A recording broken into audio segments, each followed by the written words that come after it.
Alors on va essayer de voir ce projet de synthèse qui s'intitule Recherche d'un site pour l'implantation d'une usine de traitement des eaux usées.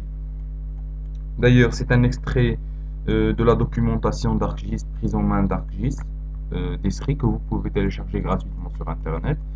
Et donc vous trouverez aussi la correction de cet exercice ou de ce projet. Alors sans plus tarder, sans lire cette mise en scène, on va passer directement aux contraintes.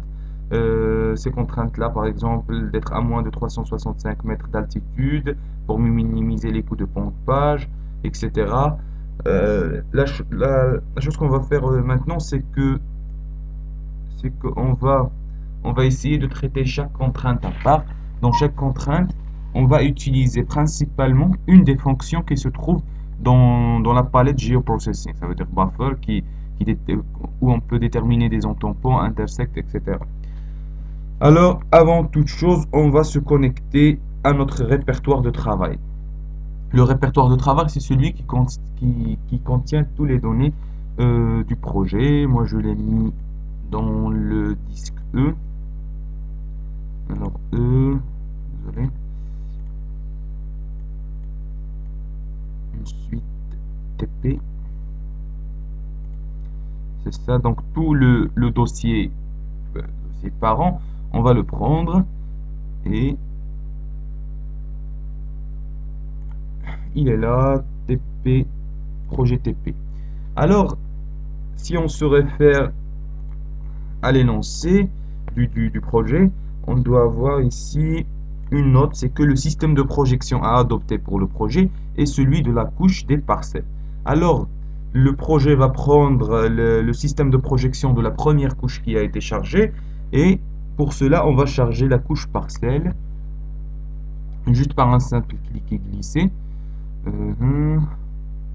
Alors, c'est la couche parcelle. On va essayer de dézoomer un petit peu pour avoir toute la vue. Et ensuite, on va charger, on va passer aux contraintes. La première chose, c'est que le site d'implantation doit être à moins de 365 mètres d'altitude pour minimiser les coûts de pompage. Alors, ce travail de choisir la zone du projet qui doit être à moins de 365 mètres, il est déjà fait par le maître du projet. Par le maître du projet, il est juste effectivement, il est juste ici. Attends, voilà.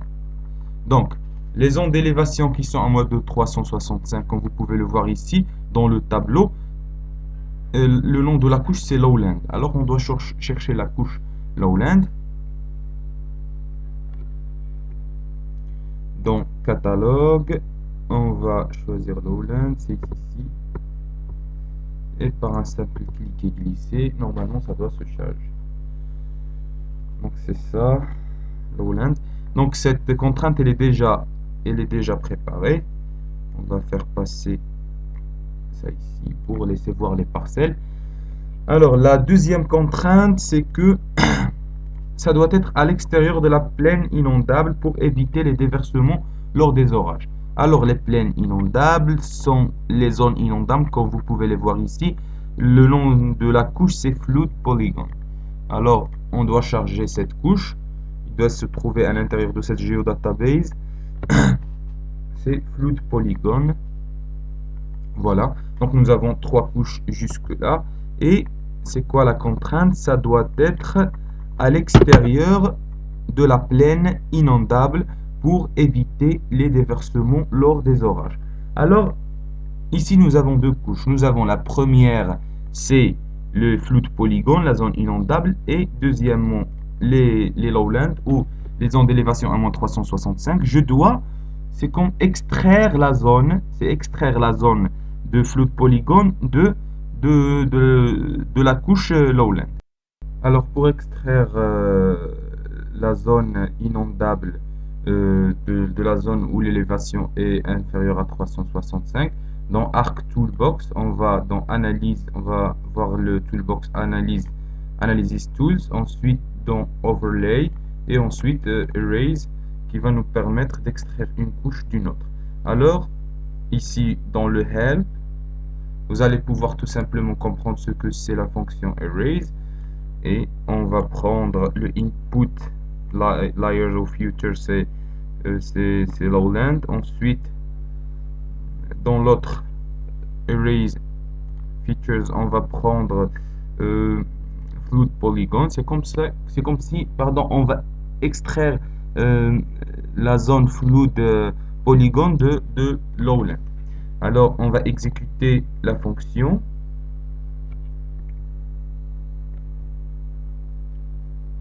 Ça me prend un petit peu de temps.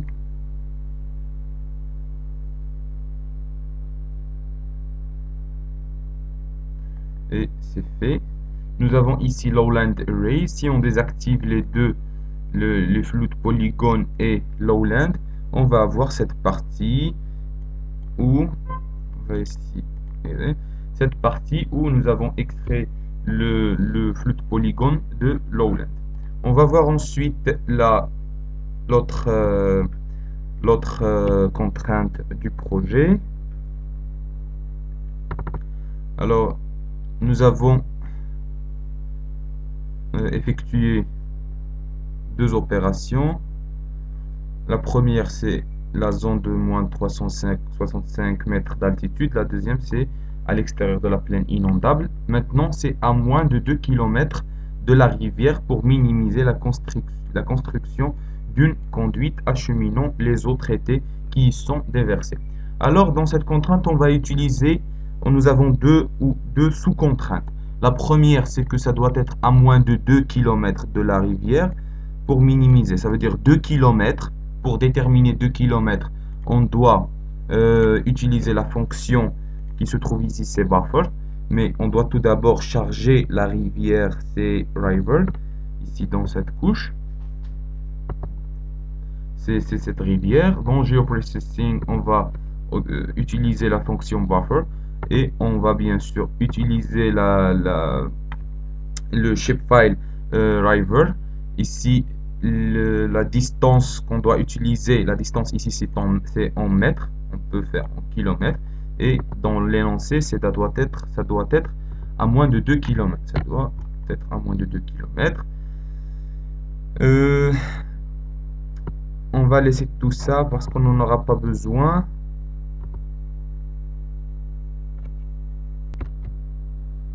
Donc, la fonction, c'est exécutée. On va changer la couleur pour ne pas avoir de conflit de couleur. On va faire comme ça, par exemple. Je sais pas. Pour ne pas avoir de conflit de couleur. Alors, nous avons ici le buffer. Ça veut dire 2 km de la rivière. Et la deuxième contrainte, c'est que ça doit être à moins de 2 km de la rivière. Ça veut dire qu'on doit prendre juste la partie qui couvre le lowland et en même temps le buffer que nous avons effectué sur la rivière. Alors pour ça, on va utiliser tout simplement la fonction erase que nous avons déjà exécutée. Cette fois-ci, on va prendre ici lowland et on va y extraire le river buffer. On doit l'exécuter. Alors nous avons ici lowland erase 1. On va désactiver toutes ces couches pour ne pas avoir de conflit. Lowland erase, polygone, parcelle et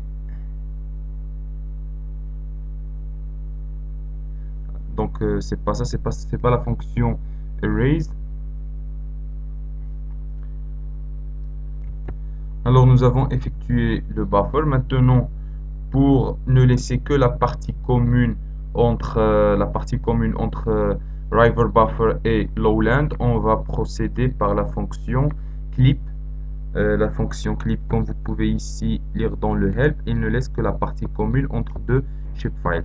Alors on va utiliser lowland et ici river buffer. On va exécuter la fonction et c'est fait. Donc on va désactiver tout ça pour ne pas avoir de conflit et pour bien avoir. Donc cette partie-là, elle est le résultat du troisième traitement. C'est à moins de 2 km de la rivière pour minimiser la construction d'une conduite acheminant les eaux traitées qui y sont déversées. Alors pour la quatrième contrainte, pour l'analyser, on va la lire, c'est sur une zone libre pouvant être mise en exploitation afin de minimiser les coûts d'acquisition du terrain et de construction. Ici, comme vous le savez, vous avez une couche qui s'appelle parcelle. Cette couche c'est comme un lotissement. On peut le voir comme un lotissement où tout simplement il y a des parties qui sont libres ou des parcelles qui sont libres et il y a des parcelles qui sont déjà procurées par les habitants. Alors on va voir la table attributaire pour voir s'il y a une indication concernant le land use. Ici. Voilà, donc la description, nous avons ici une voilà, vacant, structure.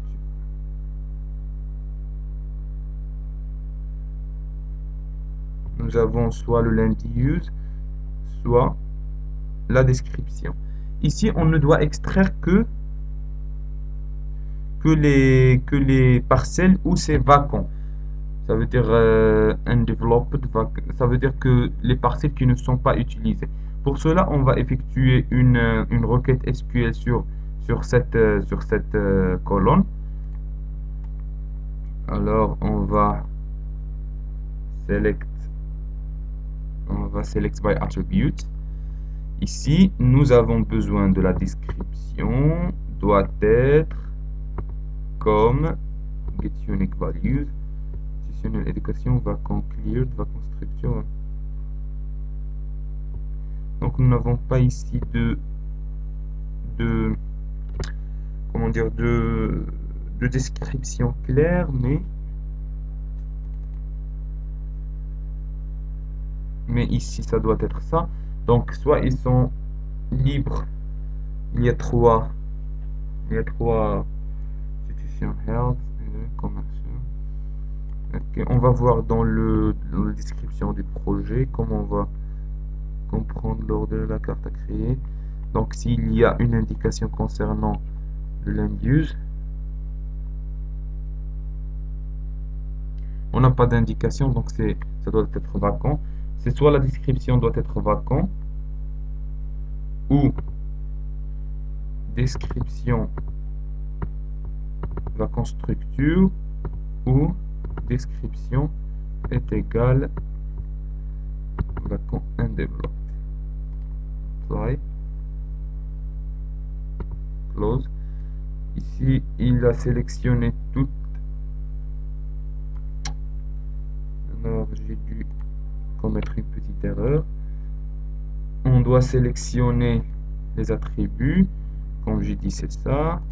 Apply. Close. Donc, ici, il a sélectionné toutes les parties qui sont libres. Les parties qui sont libres. On va créer une couche à partir des données qui sont sélectionnées. Pour cela, on va cliquer droit sur parcelle, sélection et ensuite create layer from selected features. Et il va créer une couche à partir des parcelles sélectionnées. Il a déjà créé ici, comme vous pouvez le voir, parcelle sélection. On va désactiver parcelle. Donc tout ça, ce sont les parcelles qui sont libres. Alors, on va aussi activer notre Lowland Clip 1. Celle-là. Voilà. Donc, ça doit être sur l'une de ces parcelles. Alors, pour exprimer ça, on doit faire comme nous avons déjà fait. On va faire clip. Clip sur les deux, sur ces deux couches. Parcelle sélection et Lowland Clip 1. Ça doit être sur cette sur Lowland Clip 1, mais ça doit être bien sûr construit sur une parcelle. Alors on va effectuer clip et Lowland Clip 1 avec parcelle sélection. Ok. Entre temps on va voir l'autre contrainte du projet. Ça doit être à moins de 2 km de la rivière pour minimiser le coût. Nous avons déjà fait ça sur une zone libre pouvant être mise en exploitation afin de minimiser le coût terrain de construction. À 800 mètres, alors on va passer à la 5e contrainte. À 800 mètres au moins des propriétés résidentielles et des parcs afin de minimiser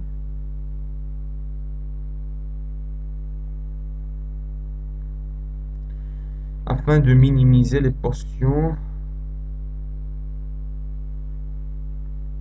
sur une zone libre pouvant être mise en exploitation afin de minimiser les coûts d'acquisition sur une zone libre. Alors pour la zone libre, orientation, fleuve, parcelle, collecte des eaux usées, limite par l'historique, fichier de projection. 800 mètres au moins des propriétés résidentielles, des parcs afin de minimiser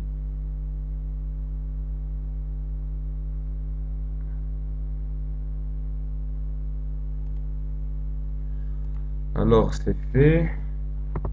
On va désactiver ça et ça. Nous avons cette petite partie, mais le traitement n'est pas encore fini. Nous avons besoin que ça soit à ici combien de mètres? À 800 mètres au moins des propriétés résidentielles et des parcs afin de minimiser l'impact de l'usine. Alors tout d'abord ici on doit déterminer les propriétés résidentielles et on doit faire un buffer sur ces propriétés résidentielles qui soit de 800 mètres et on va bien sûr utiliser la fonction erase. Donc ici nous avons trois traitements. D'abord déterminer les propriétés résidentielles. Pour cela on va dans parcelle, clic droit et on va dans son attribute table. On va arrêter la sélection. Nous avons ici les propriétés résidentielles. C'est tout simplement ceux qui ont par exemple la description résidentielle. Alors on va ici dans c'est dans Select by Attributes et on va remplacer cette expression par description like et institutionnel, commercial, résidentiel. Alors ça va être résidentiel. Appliquer. On va afficher pour montrer. Donc les propriétés résidentielles, c'est elles qui sont donc sélectionnées. On va créer une couche. Donc tout simplement sélection create layer from selected feature. Et cette couche a été créée. Donc où elle est? Cette sélection, c'est parcelle sélection 2. On va tout et désélectionner et laisser juste cette couche là. Alors maintenant on doit faire un buffer sur cette couche qui soit de 800 mètres. 800 mètres sur parcelle sélection 2. Parcelle sélection 2.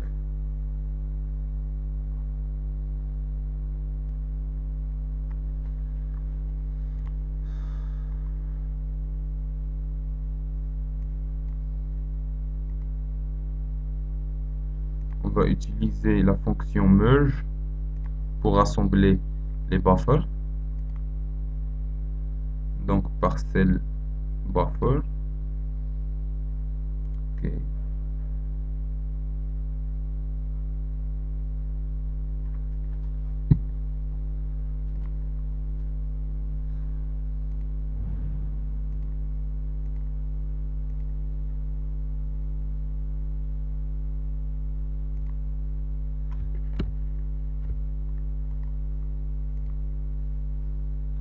Alors nous avons ici le buffer.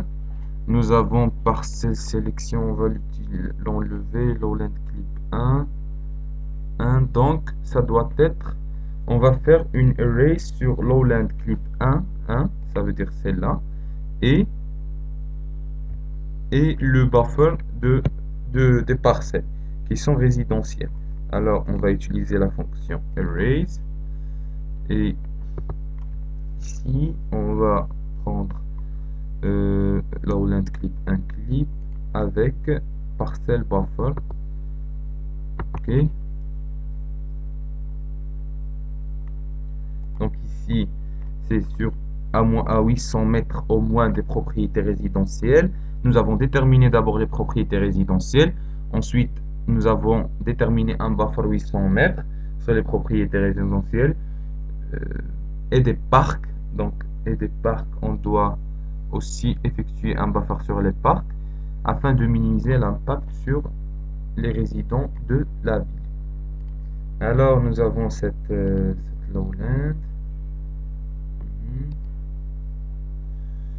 Donc, ensuite, on doit déterminer aussi les parcs.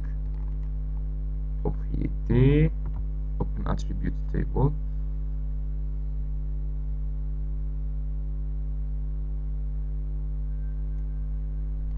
Les parcelles, est-ce que nous avons ici les parcs?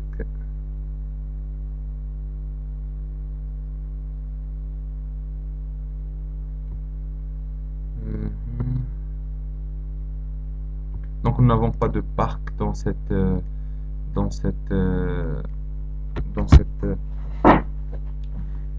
table d'attributs. Donc jusque là, le résultat c'est ça, c'est cette petite parcelle. On peut avoir sa superficie tout simplement en cliquant ici et Open Attribute Table.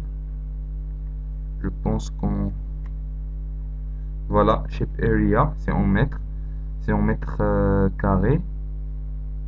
C'est 2 647 654 environ 2 mètres carrés. Donc c'est large, c'est assez large pour contenir tout le projet. Alors on passe à la contrainte suivante. Il y a également un site historique découvert récemment sur la zone d'étude du projet. La ville projette de développer un parc autour de ce site, mais les limites proposées pour ce parc n'ont pas été déplacées dans la classe entité parc. Vous devez tenir compte de ces informations dans la base de données du projet en numérosant à partir de l'image scannée la limite du site historique.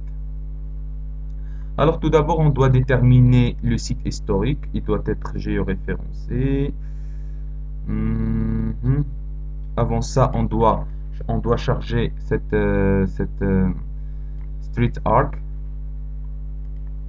Ensuite, charger historique. Ça. Il n'a pas de système de projection. On doit d'abord le géoréférencer. Pour cela, on va dans l'onglet Georeferencing, Historic Park, Fit to Display pour l'approcher. Et donc, pour le géoréférencer, comme vous savez, nous n'avons pas ici de grille de projection, mais nous avons, comme vous pouvez le constater, le nom des ruelles. Par exemple, ici, Robin UN. Ici, nous avons la rue, je pense, si je me souviens très bien. Ici, c'est Sparrow Drive. Alors, on doit faire coïncider ces rues, l'intersection de ces rues, avec cette couche-là, la couche de Street Arc. Alors, pour cela, on doit afficher la toponymie de la couche Street Arc. On vient donc entre ici, propriété, dans Labels, pour afficher sur les propriétés.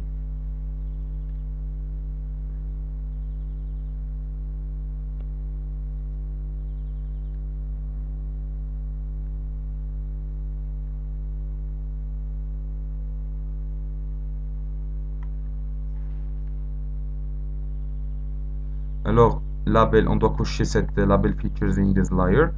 On doit afficher le nom. Ici, c'est le nom. On garde ça et appliquer.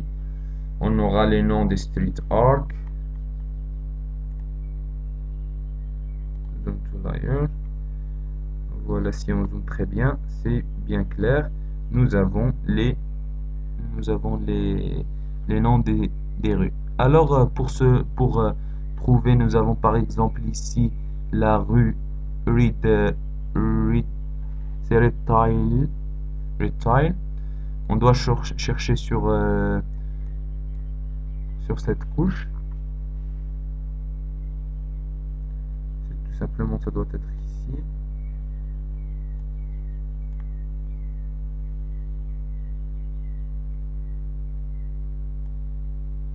Si vous avez, donc c'est pas obligatoire de chercher cette, on la prend juste par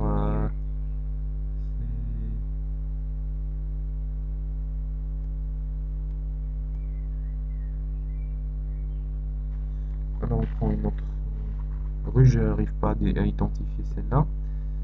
La rue Red Tile, la voilà. Donc vous pouvez voir ici Red Tile.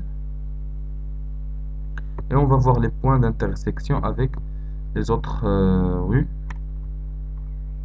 Par exemple, on va prendre l'intersection de la rue Robin avec Sparrow Drive. Donc Robin et Sparrow Drive, ça, on va prendre historique, on va le géoréférencer. Donc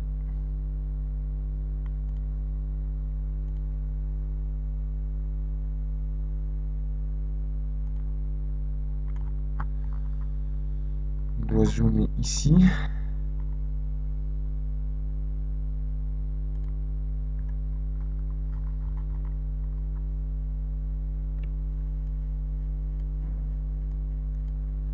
Donc c'est Sparrow avec Robin, c'est tout simplement ici. Ça c'est le premier point. Le deuxième point c'est Sparrow avec la rue Red Tile. Donc on doit ajouter le deuxième point de contrôle. Juste ici.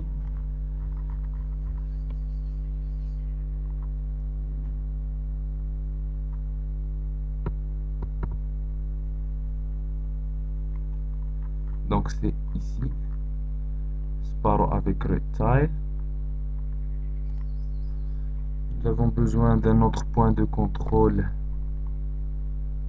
Enfin, de deux autres points de contrôle afin de minimiser l'erreur. On va le faire ici, c'est réparti dans les 4 points du raster. Donc ici, c'est ce point avec ce point. Voilà. Donc 3 points c'est suffisant. 3 points c'est suffisant. On va dézoomer et update georeferencing. Update georeferencing. Et on va dézoomer un petit peu pour vérifier. Voilà, donc ça colle très bien. Donc ce qui est demandé dans le travail, c'est aussi de numériser cette partie, cette Homestead Historic Park. Pour la numériser, on doit créer une geodatabase ou un shapefile à l'intérieur de City. Donc new feature class. Donc on va la nommer par exemple historique. Donc c'est polygone. On va inclure les M. Ensuite le coordonnée projection. On va prendre le même que celui du projet. C'est NAD 1983 zone 11. Suivant. On laisse ça comme ça. Et on laisse ça comme ça aussi. Donc on va éditer ce parc.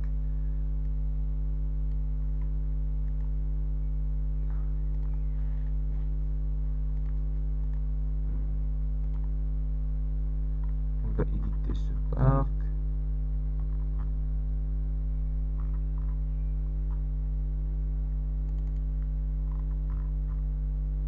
Donc avec Editor, Start Editing, on va choisir historique.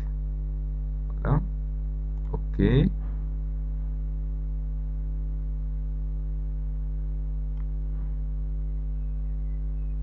Donc ici on va choisir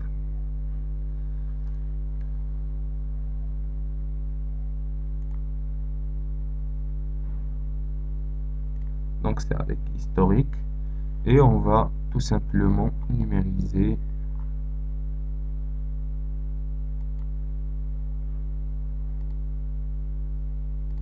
ce parc comme ça et comme ça. Clic droit, finish sketch.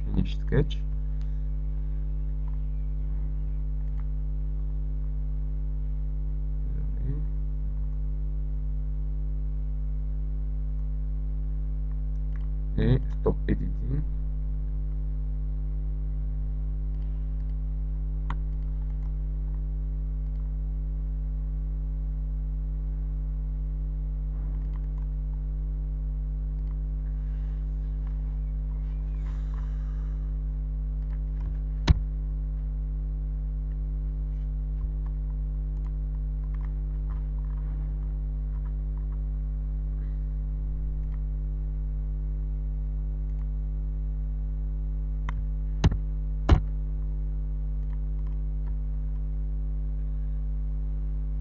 Donc on va créer une nouvelle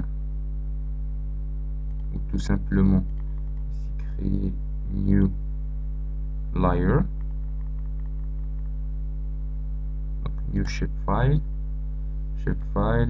polygone, spatial reference, on va choisir le NAD 1983. C'est donc UTM NAD 1983 zone 11. On va appliquer, OK. Et new shapefile, on va le renommer historique. On va y venir ici, start editing. Donc dans historique,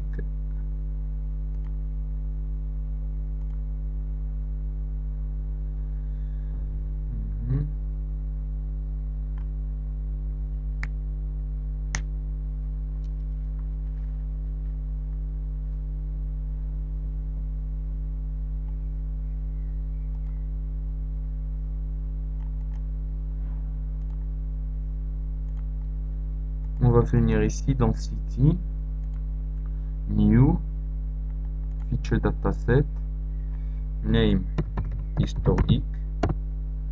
On va choisir un système de projection, c'est le NAD 1983 qui se trouve à UTM. Donc c'est NAD 1983, 11 Nord. On va laisser ça comme ça. Historique. Et on va y créer un nouveau feature class. On va l'intituler historique aussi. C'est un polygone. Là, on va laisser tout ça comme ça, géométrie et tout. Donc, c'est historique. Ici, dans Editor, on va faire Start Editing, historique.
Alors maintenant, on doit éditer cette couche. Donc, clic droit, Edit Features et Start Editing. On doit la sélectionner et on va l'éditer. Ça veut dire la numériser. Comme ça, avec Finish Sketch. Nous avons cette partie Editor, Stop Editing. Stop Editing, do you want to save edit? Oui. Donc nous avons notre partie et on n'a plus besoin du raster historique. Alors c'est ça, on dézoome, on revient un petit peu en arrière. Nous avons dit que dans les contraintes, ça doit être à 800 mètres au moins des propriétés résidentielles et des parcs afin de minimiser les coûts.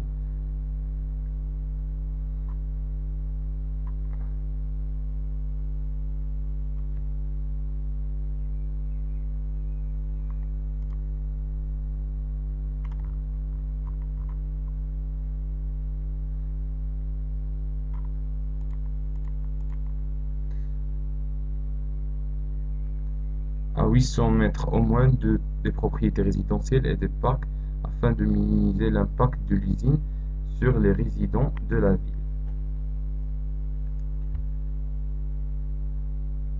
Donc à 800 mètres du parc, on doit effectuer un buffer sur histo, sur la couche histo de 800 mètres.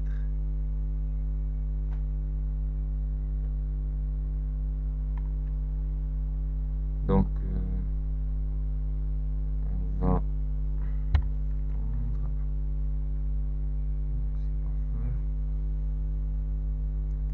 ici dans le input, on va choisir histo 800 mètres. Okay.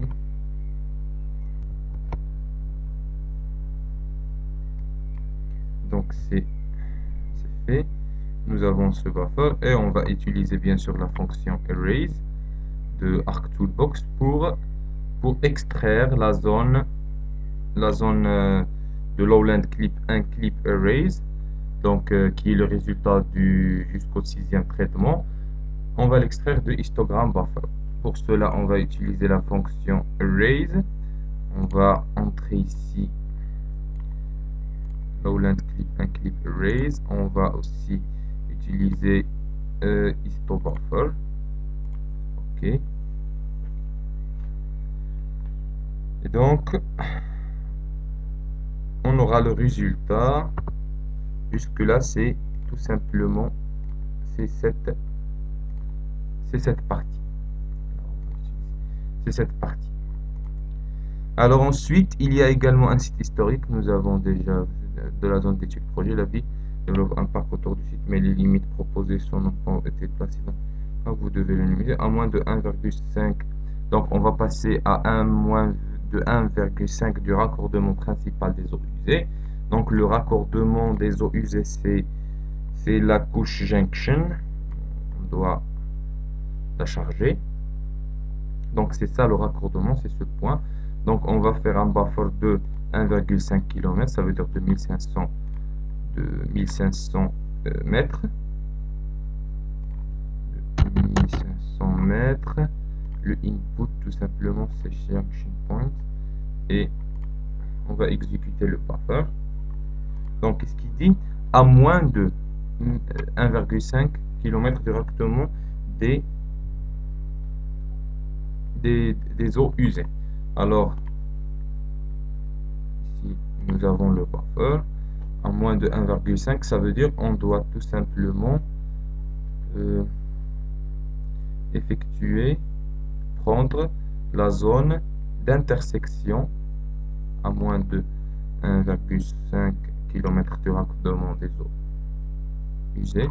On doit prendre la zone d'intersection, donc geoprocessing, intersect, c'est entre le buffer et le Lowland Clip 1 Clip Erase.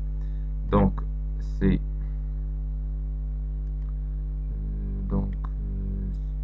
point buffer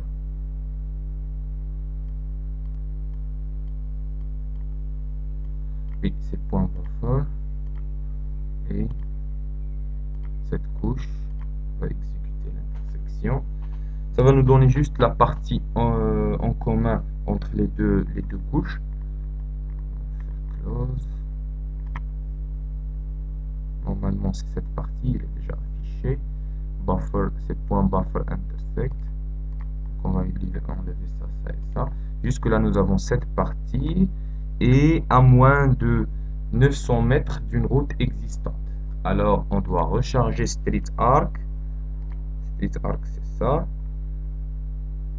Et on doit faire un buffer de combien? De 900 mètres d'une route existante. C'est,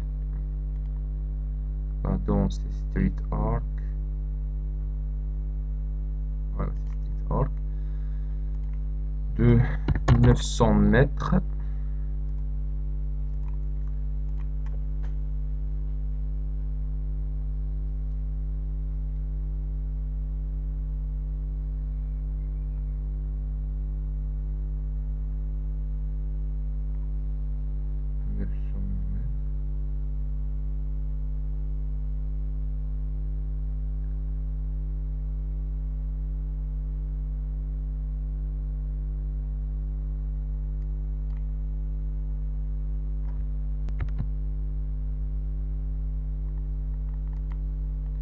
Donc le buffer c'est ça, 900 mètres, ça doit être à moins de 900 mètres. On doit faire l'intersection, au moins l'intersection de ces deux couches. Ça veut dire de Street Arc Buffer et de Lowland Clip 1 Erasing Base. On va faire l'intersection et on ne va garder que cette intersection. Et la dernière contrainte, c'est que l'usine nécessite une superficie totale d'au moins de 15 hectares. Cette contrainte doit juste être vérifiée à partir du résultat. Donc, la dernière chose, c'est ça. Donc, c'est ça le projet. Donc, nous avons besoin juste de cette partie. On va changer la couleur, mettre peut-être du rouge pour que ça soit bien particulier. Outline color. Donc, on va faire cette couleur. Et tout simplement, c'est cette partie-là où on peut implémenter l'usine. Pour l'habillage cartographique, donc il faut revenir en arrière. Et on va garder les routes, le lowland, on va garder le flou de polygone, lowland, on va y mettre une transparence pour que ça ne soit pas flagrant sur le projet.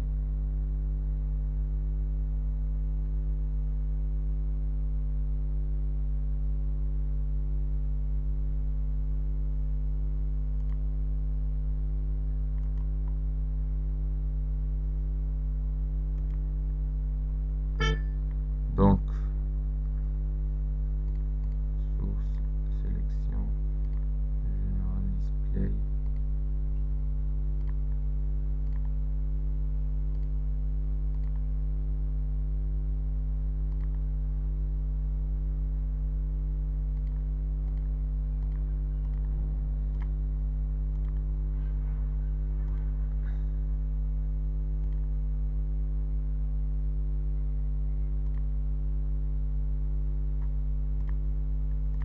Transparency.